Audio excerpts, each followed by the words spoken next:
As promised, today we're going to talk about the election season. Today is September 10th, 2024, and in a few minutes is going to be a big national debate. Two candidates trying to get, what do they want from you? Vote. Your vote. And I'm going to tell you who to vote for tonight. You. We vote for you either. I'm going to tell you who to vote for right now. This evening, I'll tell you who to vote for.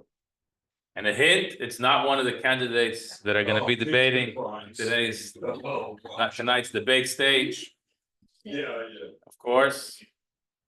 However, we have to understand that everything is by divine providence. And today we're in the month of Elul, the 10th day. Today is the 7th day of the month of Elul. And it's election season. And there's a profound message over here for us every Elul, but particularly when there's such a big election in our country. We begin the book Likutei Torah. The Later Rebbe wrote this in the end of the 1700s. Literally the last few years of the 1700s, the Later Rebbe wrote the following teaching about the month of Elul. The verse says in Shir Hashirim, Ani ledoidi v'doidi li. I am to my lover, and my lover is to me. That's a pretty clear statement. It's also a pretty wholesome statement. If you want to express the bond between two people in love, it doesn't really get more than I'm all yours and you're all mine. This is what the verse says in Shir Hashirim. Now, the commentaries explain that Elul, the month of Elul, the final month of the Jewish calendar, is made up of 4 Hebrew letters, Aleph, Lamed, Vav, Lamed. And these 4 letters can be found in the verse, in a few verses, and one of the verses where it can be found is this verse. Ani ledodi v'dodi li, the first letter of these 4 words is Aleph, Lamed, Vav, Lamed. Elul, spelling Elul. So the words I am to my lover, my lover is to me, is an acronym for the month of Elul, which means that the month of Elul begins a process.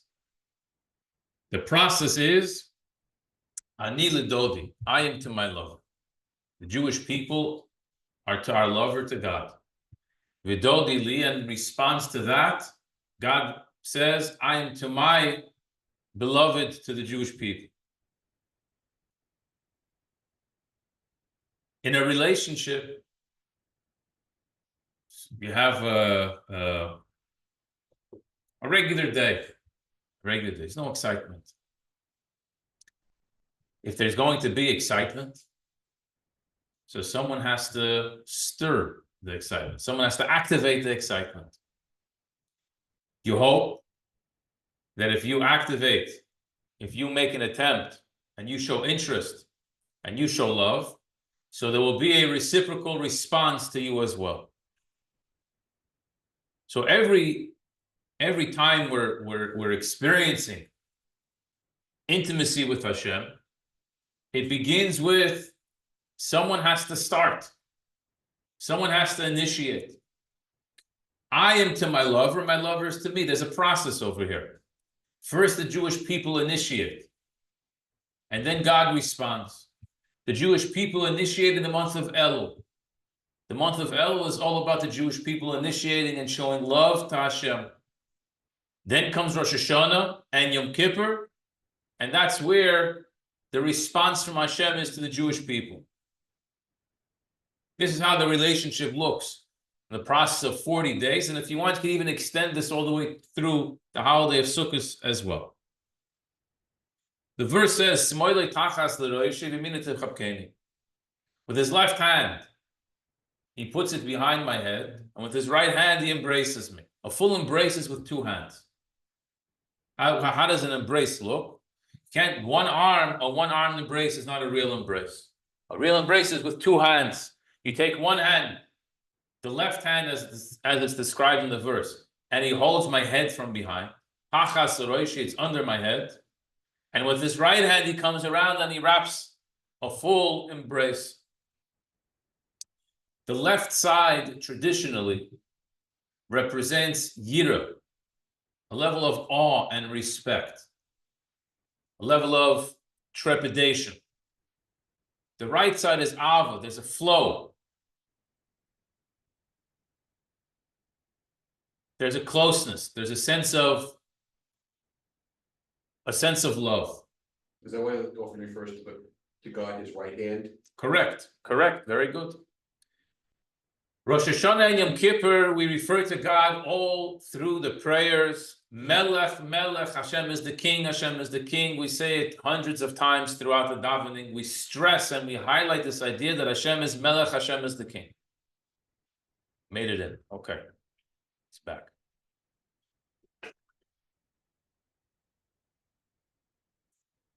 So Hashem is, that's the highlight of Rosh Hashanah and Yom Kippur, stressing this idea of God being the king. We're coronating God to be our king on Rosh Hashanah.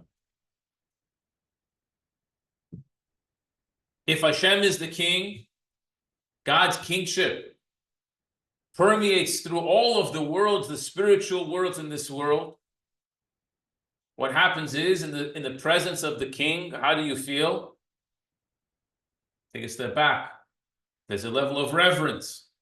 That's the left side. Although there's an awesome revelation, it's Hashem's kingship, but that revelation causes us to react by way of going into ourselves. In other words, taking a step back from this awesome revelation. We stand in reverence and awe before this great revelation that happens in Rosh Hashanah and Yom Kippur.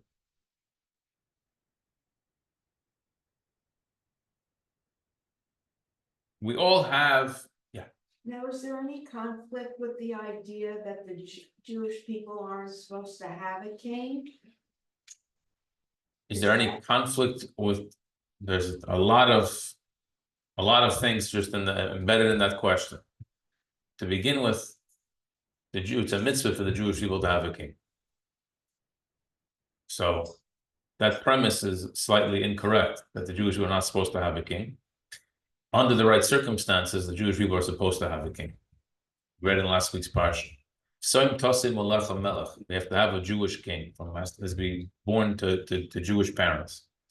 But anyways, it's not in conflict because the Jewish king, as I said, under the right circumstances, the Jewish king, as we read, is supposed to be someone who is the physical embodiment of Hashem's kingship on the world. That's why they have to have an extra Sefer Torah with them at all times, because they're supposed to be the ultimate transmitter of Hashem's kingship in this world, in the physical sense. So it's not a contradiction at all, because ultimately they themselves are also subject to Hashem's kingship, as everyone else is in this world. So what happens is, we all are blessed with an neshama, soul. And if we have, I told you guys in Shabbos, when you go upstate, or you go into a basement or an elevator sometimes in the city over here, you lose reception. You're on the phone and it starts crackling and you start losing reception. What happens? There's the connection between the phone and the towers and is not good. It's not strong enough, right? So our neshama, sometimes things can interfere with the connection that we have to the energies that's happening around us.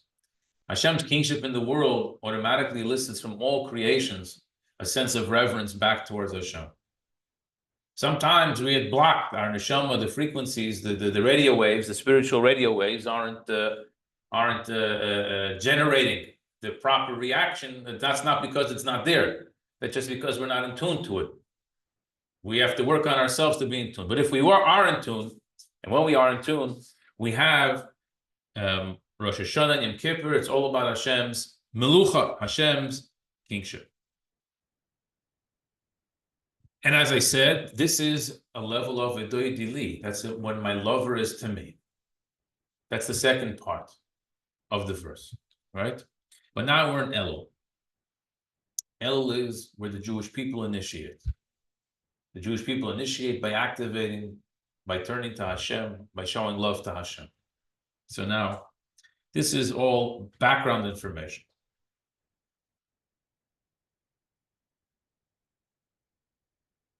What causes She's a little bit of a delicate thing over here, because what causes a person to all of a sudden become interested in someone else? In a very simple example, a guy meets a girl, right? That we have a relationship. We give a look back and we say, who made the first move? Who made the first move in this relationship, right? Well, let's assume it was the guy. The guy went over to her and he said something to her, and either she brushed him off and he had to try again, or she was nice and she was receptive to him, and it worked out. So if you were doing an analysis on this relationship, we would say, well, the relationship works. Someone has to initiate, someone has to respond. And when you have someone initiating, someone responding, then you're able to have that, then you can have that relationship, right? But if we're being more honest, we can say, what caused the guy to initiate to begin with? Why did he say something to begin with? Obviously, he saw something that interested him. If he didn't see something that interested him, he would have never made a move, right? So although he did make the first move, but there was something that triggered him to do it. Elul, we make the first move. The Jewish people make the first move. But what's causing the Jewish people to be interested in Hashem in such a deep way? Well, the answer is, in the month of Elul, the Kabbalists explain, that Rizal explains, the month of Elul is when God's 13 attributes of mercy are revealed. Again, if we're in tune, if we have our proper connection, if we're plugged in, we will feel God's 13 attributes of mercy in the month of Elul, which will not because of something that we do, just because it just so happens to be. We'll see in a second how this plays out. But it just so happens to be that it's there, it's present, and that may just cause you out of nowhere to be interested in Hashem as a preparation for Rosh Hashanah. And this is where now, who started this relationship? Well, the Jewish people, 30 days, they worked in Elul in order to get to Rosh Hashanah. It's true. But in a few layers beneath that, there was something that maybe subconsciously, something that I saw that I liked, that got me interested and prompted me to make this move. Here's where the Later Rebbe now asks a question. And his question is, if this is the case, that in the month of Elul, God's 13 attributes of mercy are being revealed every single day, so how could they possibly be weekdays? How are they not holy days? Every day of the month of Elul should be a holiday. Every day of the month of Elul should be a Shabbos. What differentiates Shabbos from all the days of the week? Why do we not work on Shabbos? Why do we do all the things on Shabbos? Because spiritually, there is a revelation of Hashem's 13 attributes of mercy. There's a great revelation of Hashem on Shabbos.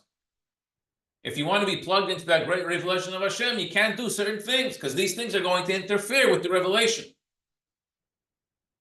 So if you work on Shabbos, you're not going to be able to tap into what's really taking place. So if in the month of Elul you have this revelation, so how can you work on Elul? We should say 30 days, no work. As a matter of fact, in the Sephardic tradition, they begin to wake up early the whole month and say slichos, which are special prayers before the davening in the morning. It takes about a half hour. They wake up a half hour earlier, the whole month, 30 days. Ashkenaz, we only do it the week of before Rosh Hashanah for a few days, but they do 30 days.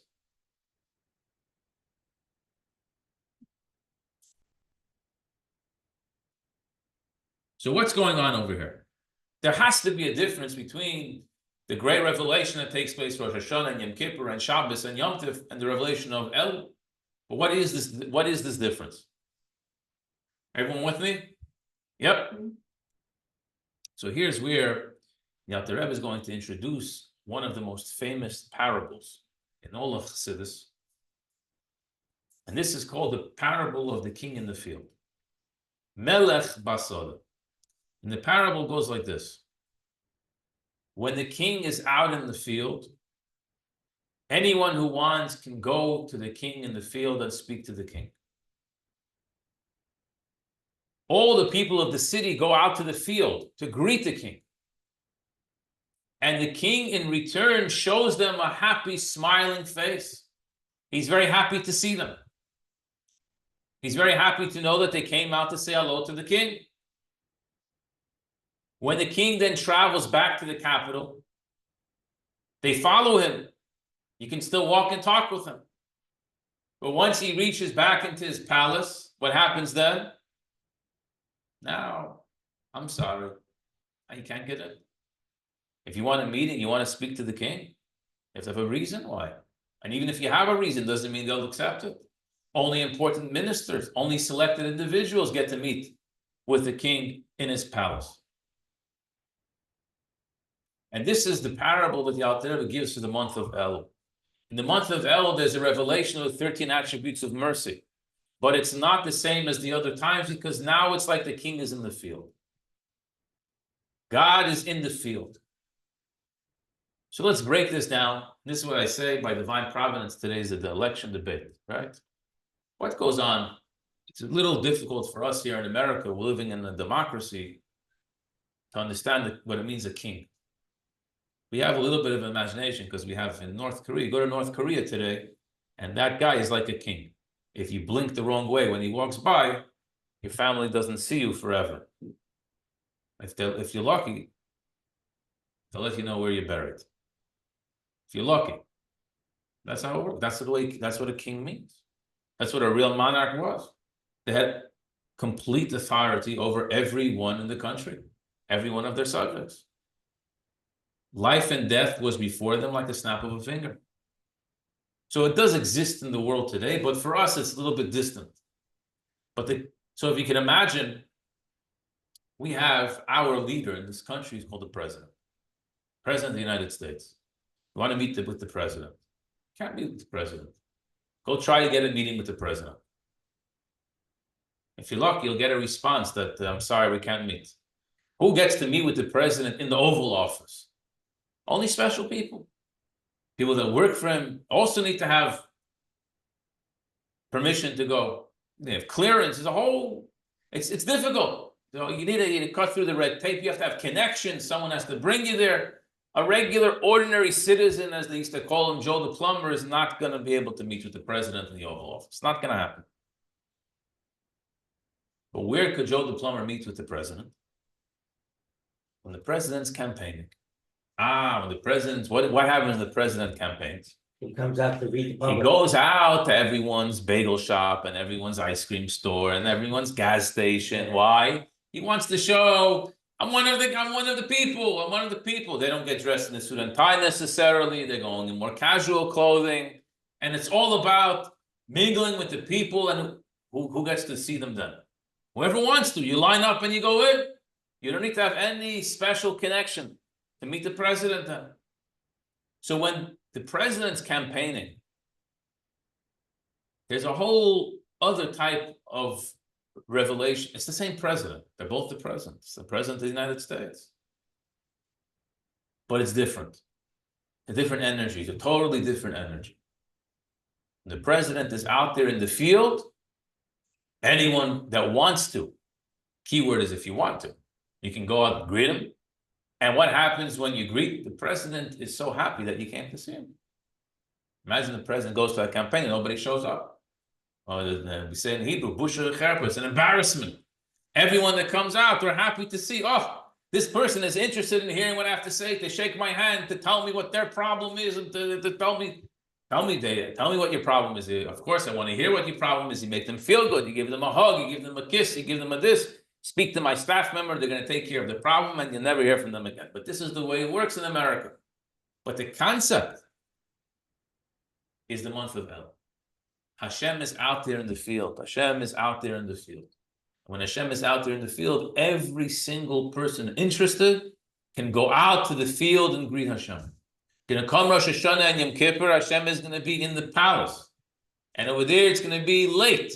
You want to get in over there, you're going to be in trouble because now you have to come protect you. Who's going to bring you in? Who's going to bring your petition before the king now?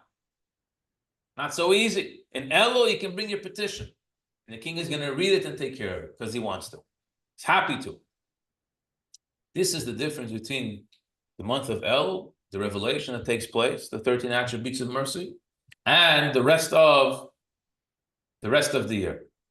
The rest of the Shabbos which is holy, Yom Tov, which is holy, Rosh Hashanah, which is holy, and Yom Kippur, which is holy. So this is the parable. What did I say? I'll tell you who to vote for, because at the end of the day, there's an election season. Elul is about the election season. If we follow this through, it doesn't say it here, but an election season means that Hashem is on the ballot. Hashem, God is on the ballot. Who's running against God? It's a fake election, because the one running against God is just a figment of an imagination that God created. It's called everything that opposes godliness. There's opposing forces to godliness. So you have to decide in the month of Elul, you have to choose to vote for Hashem. Come Rosh Hashanah, we're going to tell Hashem we vote for you. That's what Rosh Hashanah is. Rosh Hashanah is the day that we cast our ballot. We tell Hashem we want you to be our king. We're not going to give our attention to narishkeit, to nonsense, and to the garbage, and to all the things that look flashy and are trying to grab our attention. They want our vote. We're going to recognize that this is all garbage, and we're going to focus on the fact that we're dedicating ourselves to you, to Hashem. So that's what you're supposed to vote for. Pay attention. That's what you're supposed to vote for. But tonight, if you watch the debate, bear this in mind. That's the real candidate that you should be voting for. We should be davening instead of watching the debate. That's probably true too. Okay, now let's continue. Let's get back to the core message over here. This is, as I said, a very famous analogy called the analogy of the king in the field. In Elul, the king is in the field, which means whoever wants can go and petition the king in the field. The king's happy to see you and to greet you and to be interested in you. Oh, as promised, here we go. Look at this. Yay. I know. Thank you. All right. Fresh out of the oven. Oh, yay. Okay. Have a wonderful night. Thank you. Thank you. All right. Now let's get back. Now we could focus better, maybe. I don't know. Without We can pay attention. pay attention. Okay. So here we go. Waiting. This revelation of Hashem, what did we say? What's the revelation of Hashem? It's called Hashem's Yud Gimel Midos Racham, God's 13 attributes of mercy, which, by the way, we recite this in the Slichas prayers and Yom Kippur prayers quite often. Excuse me. The idea is that we are looking to have a very meaningful and intimate relationship with Hashem. That's the idea behind this whole exercise. The exercise over here is to ultimately reach a state of intimacy with Hashem. So the verse says, Kale Hashem vayor lanu. God is Kale, and he shined onto us. So what is God? What is being shined onto us? Kale. Kale, the name of Hashem, Aleph Lamed, called Kale. By the way, the first two letters of the month of Elul, Kale. So the month of Elul is the time when the 13 attributes of mercy are shining. And the first of the 13 attributes of mercy, the most powerful one, is the one called Kale. Kale is Hashem's, as he describes over here, is Hashem's essence. So God's essence is shining down onto us in the month of Elul. This is when you tell someone, I want to speak with you in a very intimate conversations. They can't take place in any other way but face to face. You can't have these conversations if it's not looking into the person's eye and having a conversation with them. It just doesn't work. In Hebrew, this is called ponim el ponim, face to face. We ask of Hashem that the relationship should be ponim el ponim. Face to face means that it should penetrate. Like when you look into someone's eyes directly, the words that you say are direct, penetrating into their soul. That's what we're asking for Hashem. This is how we want our relationship to be, in a way that it permeates our entire being. We feel everywhere this uplifting relationship that we have with Hashem. And this is why the Jewish people are called Yisrael. He continues. Yisrael, Israel. What does Israel mean? What does Israel mean? Oh, Sar, Kale. Sar means a master. Kale, God. Sar Kale, a master of Hashem. So in other words, that there is a constant flow of the level of Kale, of godliness. Yud in the beginning shows that it's constant. It's not just that it happened once and now we live with it. No, there's a Yud means it's a constant. It's active. This is what's taking place as we speak. Every single one of us has a godly soul. This godly soul is what gives us life and gives us energy. And naturally, the godly soul wants to connect with Hashem. We all have a natural instinct. We have a visceral reaction to Hashem's revelation because we feel it and we want to connect. We want more. We feel it feels so good. It feels right. It feels where we belong. And that's why we want more. I can't tell you how many people have come in contact with Chabad around the world, here also. And not that they're so religious necessarily, not that they're so learned necessarily, maybe they're not. So why do you ask them, why do you come to this place? And they'll tell you, because it just feels right. It's something inside of me when I walk here, I feel comfortable, I feel this is where I belong. This is a place where I as a Jew belong. That's what it means, Yisrael. That's what it means that we all have an neshama. And our soul tells us connection with Hashem, it just feels right. That's the way it's supposed to be. If there's disconnect, if the frequency is weak, if there's some type of interference, some type of disruption, so it's not just that we have disruption from connection to Hashem. Our whole life becomes discombobulated. We become confused everywhere we are. We become confused. We no longer have that anchor. We no longer have that direct flow of energy. And our neshama is struggling for breath. And it affects every other part of our being, every other part of our day. So this is something that transcends knowledge. It transcends something that you're going to learn in a book. It's not anything that someone can teach you. It's just something that we're born with as Jews. This is what it means that the Jewish people are called children of Hashem. What does it mean, children of Hashem?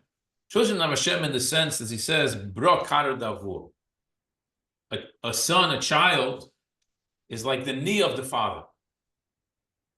What does it mean that it's like the knee of the father, the leg of the father? What type of reference is that?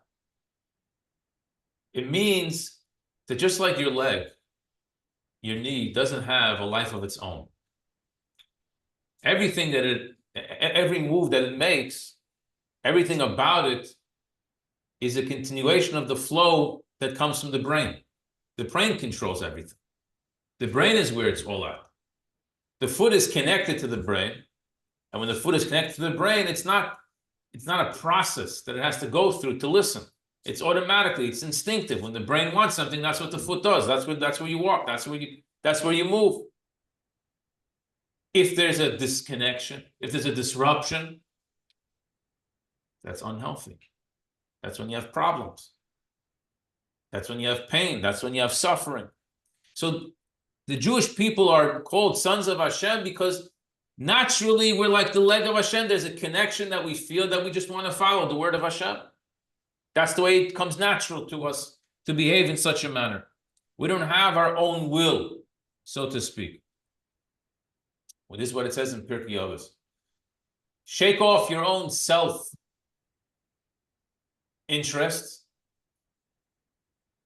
in the place of Hashem's interest. What does it mean, shake it off? What it means is, it's something which is only added onto you later. Your own self-interests are something that you've acquired. These are things that you acquired throughout your life, growing up, different places, different stages, from different friends and different teachers, different mentors, and different maybe things, people that you didn't want to be your mentor, but somehow they taught you something anyways. But these are all things which are acquisitions that came later on in life. If we can shake ourselves off, shake off these acquisitions, let loose, let them go, then what we'll be left with is our instinctive will, which is Hashem's will, to stay connected to Hashem. So this is the powerful time that we're living in right now. It's election season, my friends. Elul is election season. Election season in the sense that Hashem comes to all of us in the field, and it's up to us to make a move, and we're able to go and greet Hashem. We're able to petition Hashem. We're able to tell Hashem we have a problem with the taxes, and we have a problem with this law, we have a problem with that law. It's all game now. And Hashem doesn't put up any barriers. There's no barriers. Because Hashem wants us. That's the whole point of the king being in the field, to meet with the folk where the folk are. So it's a fascinating concept over here. You don't need to do anything. It's a time when you don't need to do anything. All you need to do is one thing. Pick yourself up and go. It's the only thing you need to do. More than that, there's no preparation needed. You stand up from your living room and you go out of your home and you go to the field where the king is. And then you get to speak to the king in a very intimate way. And he's going to elaborate on this idea further. And he explains like this. This concept of a field and your home and leaving your home to the field doesn't only exist in the metaphor of us going out to the king in geography, but it all takes place internally as well. There's an internal home, there's an internal field. And this plays itself out in a very important way. The first thing is, there are three levels.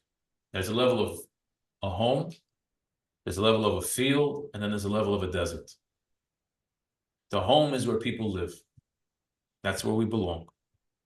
That's where we spend our time. The desert is uninhabitable. It's not created. The desert is not a place that was made for people to live for extended periods of time. Unless you're a god, you take people for 40 years and give them manna from heaven. But other than that, it's not really meant for people to be living there. You need to take things with you over there in order to live and survive. The field is usually not a place where people live, but people hang out. You work in the fields. You spend time in the fields. It certainly is a place where people are, but it's not like the city. It's not like the places where the homes are. So these are the three levels. So what's a midbar? Midbar is a place where you can't plow, you can't grow.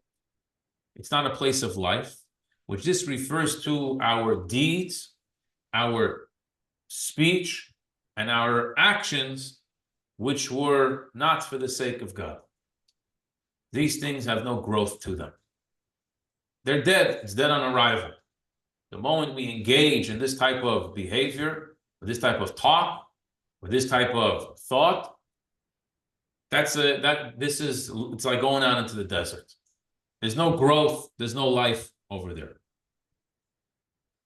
And he goes further, he says something interesting. It's a little bit hard, but it's not even things which are necessarily against Hashem, which were prohibited, but even things which were permitted, but they were not necessary. What is not necessary? Not necessary means you didn't use them for a good reason. So it's permitted. The classic example, of course, we always use is food because it's the easiest thing we're always eating. You can eat food all you want. It's kosher food. What's wrong? The answer is if you're not taking the energy, as we spoke a few weeks ago, if you're not taking the energy and putting it for a good thing, so then it's wasting. It's definitely not, it's not as bad as putting it into the wrong place. But it's not either godly. You can't call it godly. So this is what it means. Hashem is not found in the desert, so to speak. That's not a place of life and growth. That's not a place where people are.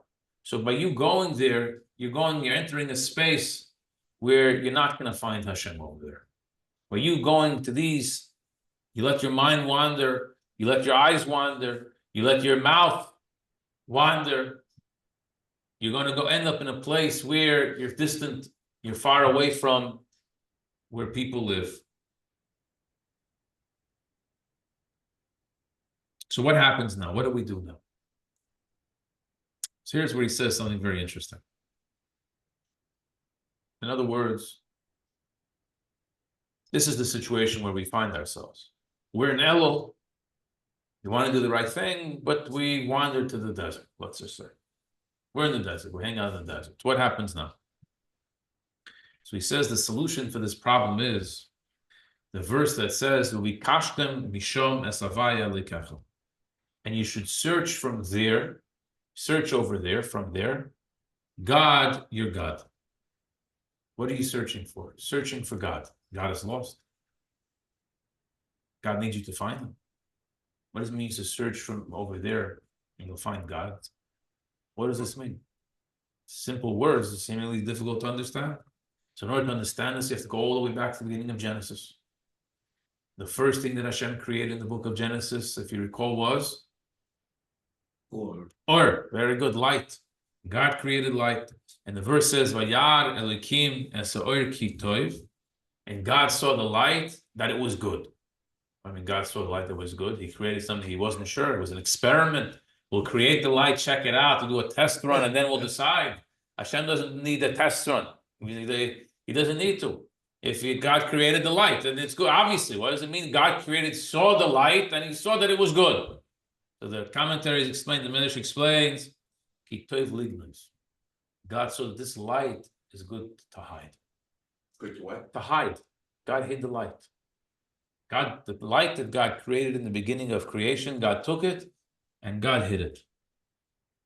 God concealed his light.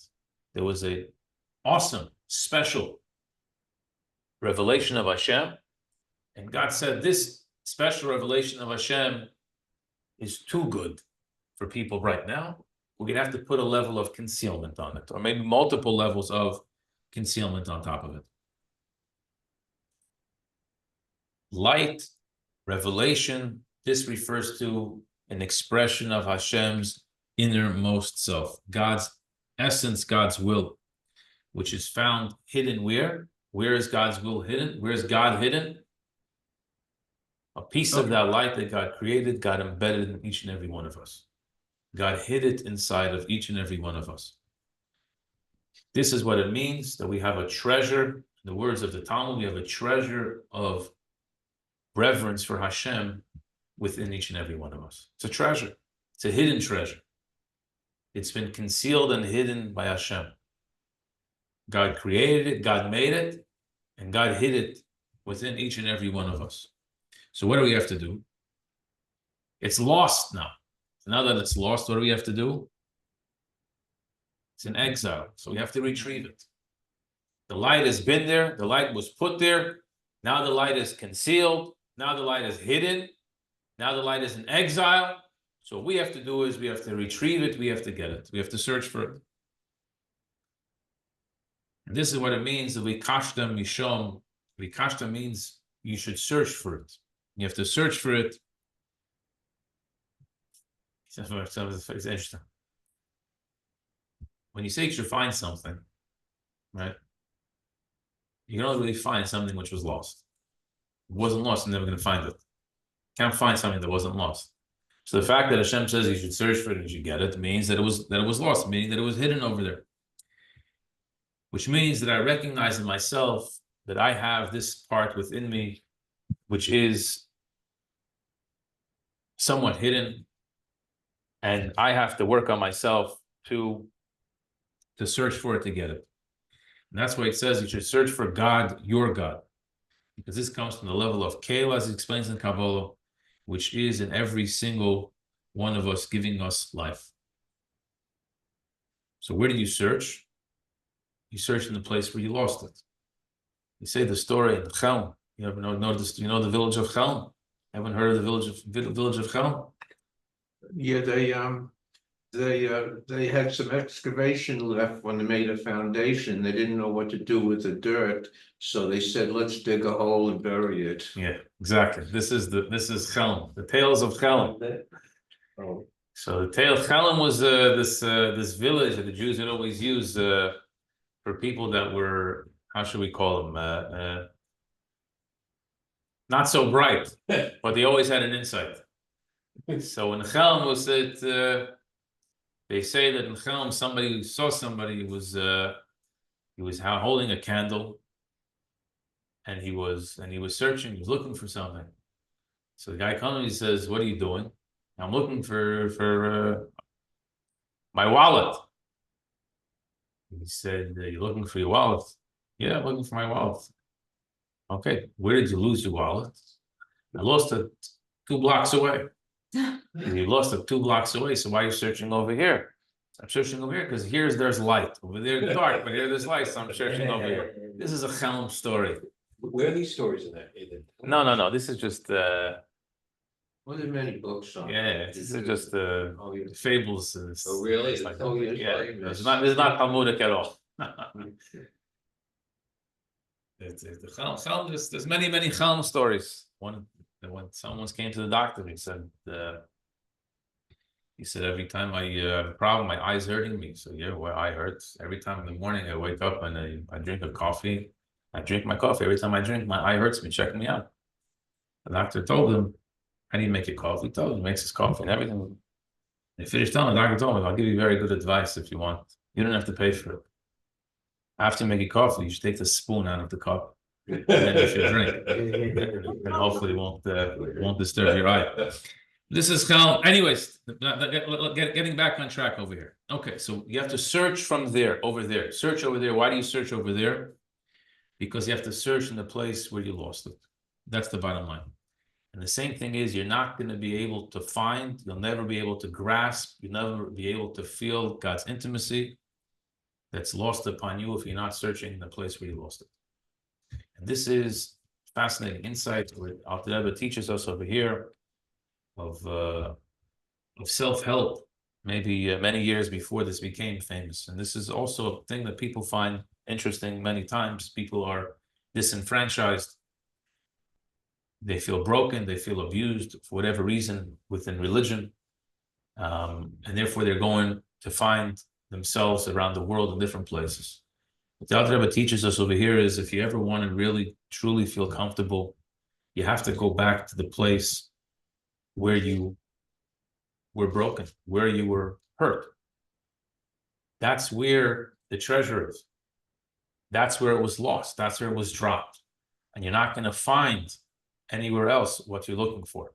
Even if there's light somewhere else, it doesn't mean you're going to find what you're looking for. What you need to find is in the place where you lost it. And if you want to find Hashem, there's only one way to find Hashem. Search in the place where Hashem is. That's the hidden treasure that we all have within us. How do we search?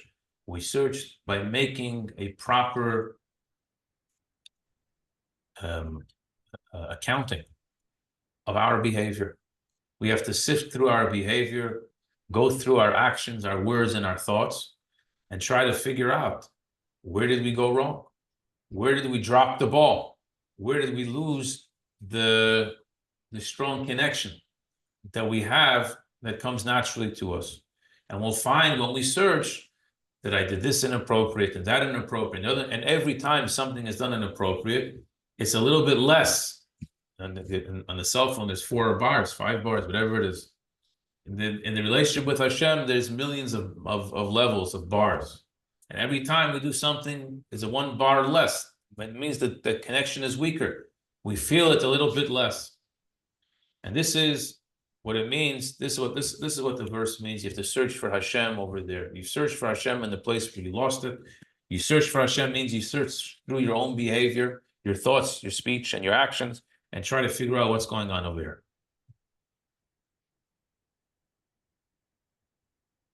Now, this is all, as we would say in English, easier said than done. What I mean by easier said than done?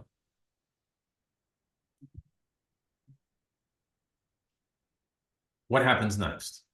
I do the what's the process supposed to look like? Finish till the end. So I do this search, and then what happens? I find where I dropped the ball, and now what? Okay, I recognize I did this wrong. This is where I deviated from the path. So now what? So then he explains like this. If someone did actually do something wrong, so then when you recognize it and you highlight it for yourself, this is all talking about an internal investigation. It's all going on internally over here.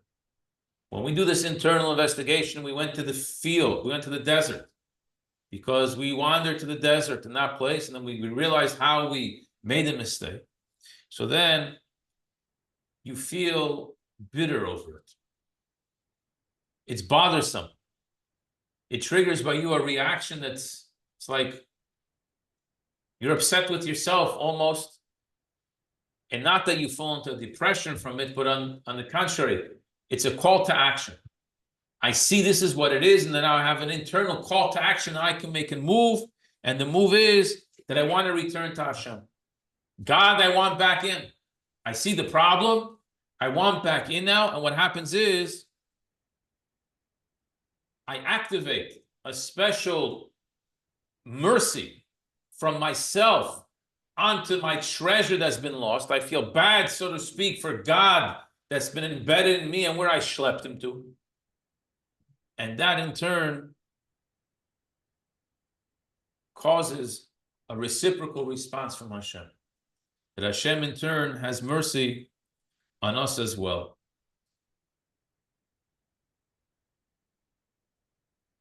And that's what it means, tshuva. That's how we regain intimacy with Hashem. That's how the process looks.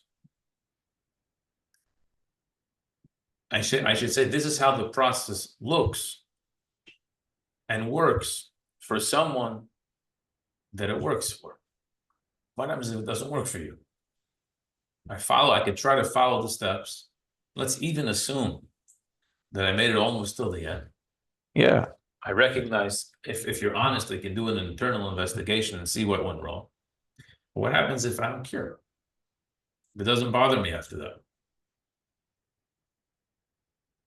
What happens if I'm not so bothered by God's spark within me that was lost and fell into the wrong places and was schlepped to the wrong places? It's God's problem, it's not mine.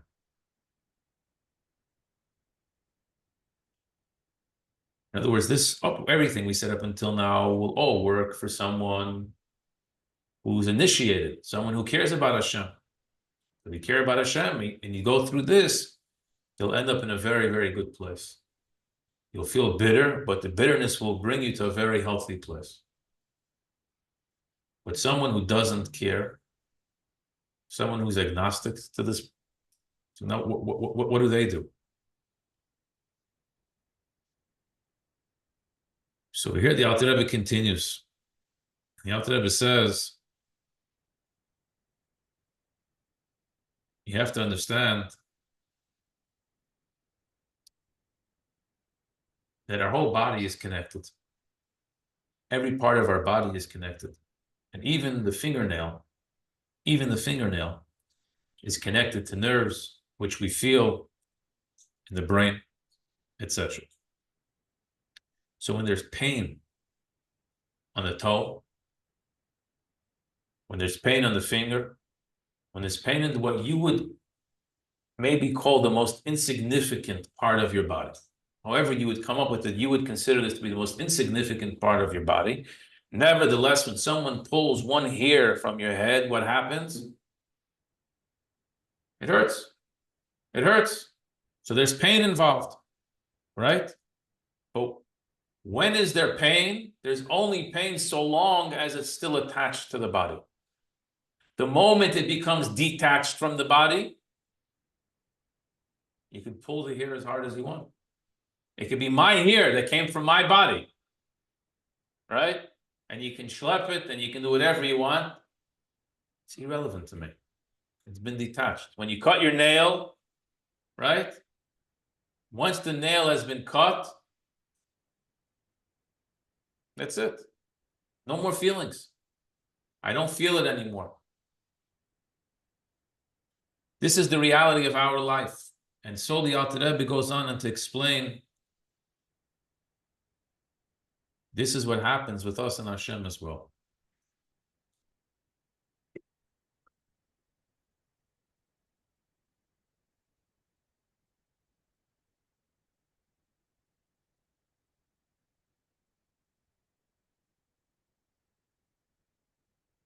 I read it inside over here.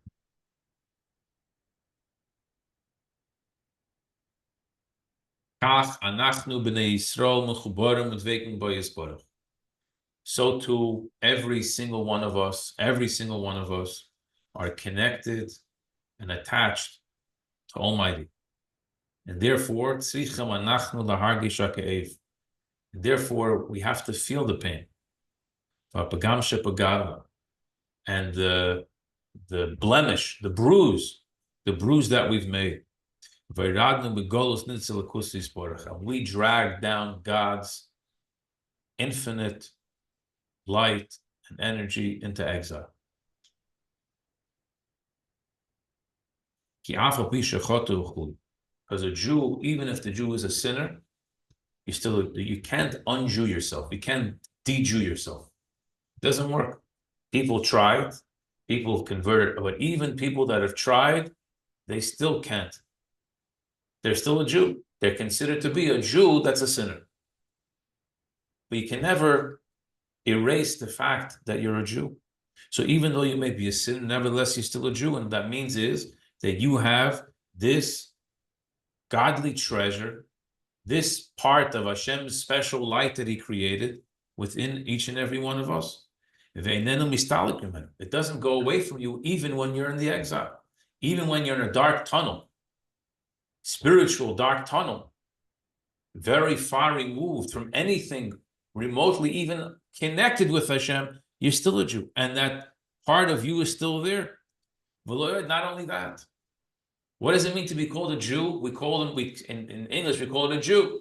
But in Hebrew, we would call you part of Bnei Yisrael. You're still called Yisrael. You're still called an Israelite, which we said before. What's the word Yisrael? What does Yisrael mean? Yisrael means Is Kale, a master. You have Hashem's special energy. You're a master, an active master. This is an unbelievable thing. When a great leader, when a great master has been taken by an enemy captive, does that make them now no longer that great leader and master? Or that just makes that the great leader and master has been taken to prison by an enemy? You don't lose who you are by the fact that someone else put you in shackles. Your true identity you'll never lose. So the fact that now you've sadly been dragged to a place in a desert, a place where people don't belong, certainly Jews don't belong, that doesn't mean that you're no longer an Israelite. You're 100% the same Israelite. And in one instant, in 1 second, you can go from the desert back to the home. You can go from being in a place which is completely removed from Hashem to a place which is intimately connected with Hashem. 180 degrees takes 1 second. It's one moment. So that's what you should think about that. So we have one type of person who feels the pain, who feels the disconnect, and therefore that causes them to react in a certain way. That's fantastic. Someone who doesn't feel it, so when you got to realize that you have been somewhat detached. The fact that you don't care about it, the fact that you don't feel it, the fact that it doesn't bother you and pain you, that in and of itself shouldn't make you think that you don't have the potential to reconnect. No, you still are an Israelite, and you still have every single thing that even the greatest of the great Jew has. And from this, and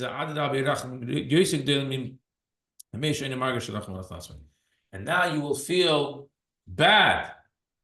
It will pain you that it doesn't pain you that you've injured your relationship with Hashem.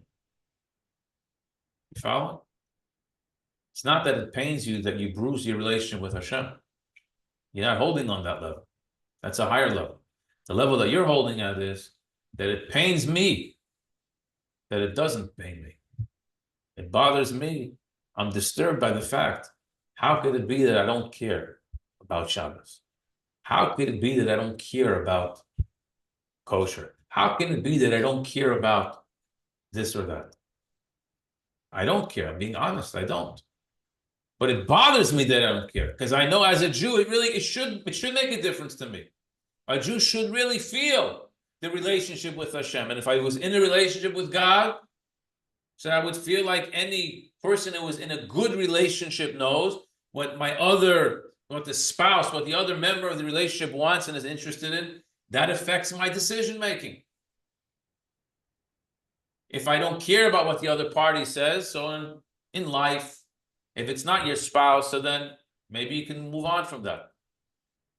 But if you care about the spouse, if you care about them for the rest of your life, so then it bothers me that I don't care about what you just said. If I'm being honest. Or at least that's a certain level, we'll call it. That's a certain level. And that in and of itself will bring about and stir what he calls the Rachamim Rabbim, an even greater compassion, an even greater level of mercy on you and your situation where you are right now. This is what we say in the davening, B'rachamecha Rabbim Rachem Aleinu. God, with your great mercy, have mercy on us. We need to come onto, not just with your mercy, we need to come onto your abundant mercy, to your great mercy. We're in a situation where it doesn't even bother us that we don't care about you. We really need an extra dose of Hashem's mercy right now to get us going. That's the situation where we are right now. But then Later Rebbe goes even further. And he says there's a level which is even lower than this. And that level is where the person doesn't even care about this. He's not even bothered, that it doesn't bother him that he's not disturbed. That's how far removed we are from caring about a relationship with Hashem.